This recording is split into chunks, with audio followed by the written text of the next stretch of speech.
Right. Welcome back. As I was saying, Prodigy. So he was about to basically incorporate more consciousness into his music, and they can't let that happen. All right? Good. They always got to be Sambos. Let me tell you, always got to be Sambos. Anyhow, yeah. So they, again, manipulated him into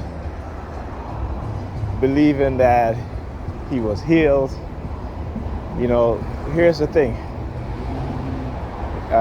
It's very difficult for particularly young black men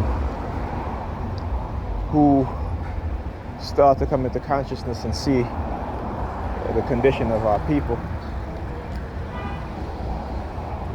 And so particularly for those who have a wide audience, people like Prodigy, Tupac, B.I.G., they were killed for a reason.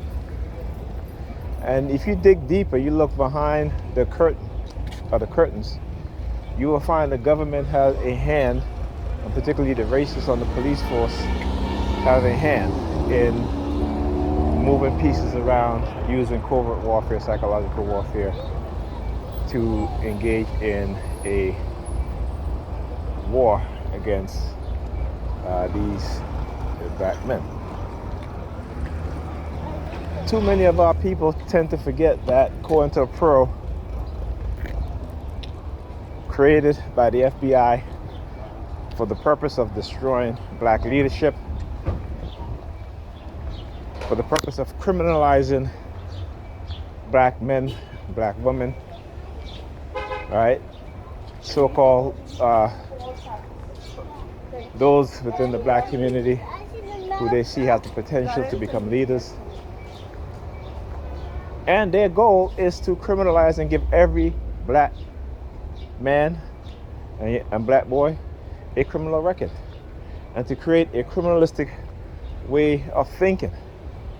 If you look up, go study the CIA MK Ultra program, all right, and some of the methods that they use to psychological brainwashing.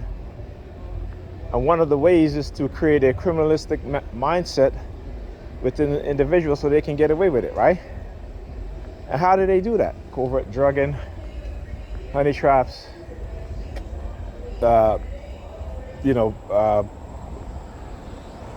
infiltration of political groups, social rights movement, civil rights movement, and they're very good at trying to assassinate people's character.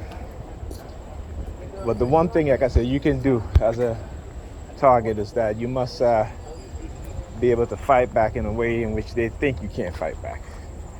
Right? Study them. Everything that they do.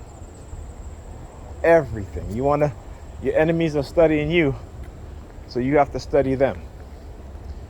All right? Now, I am very mindful that as individuals, it's a very hard thing to do. Too many of us have been caught into traps and are unable to escape for that trap or remove ourselves from certain situations because our minds have so been destroyed. But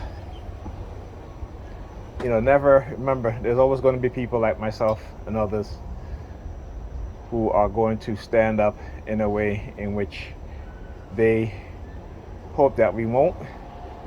And if and when we do, is when they will start to throw everything at you. Everything, including the kitchen sink. And it's at that moment where you have to become more focused, right? Rise above the fear, the intimidation, and expose them and let the world see exactly who they are. All right? So I'll talk to you guys in the next video.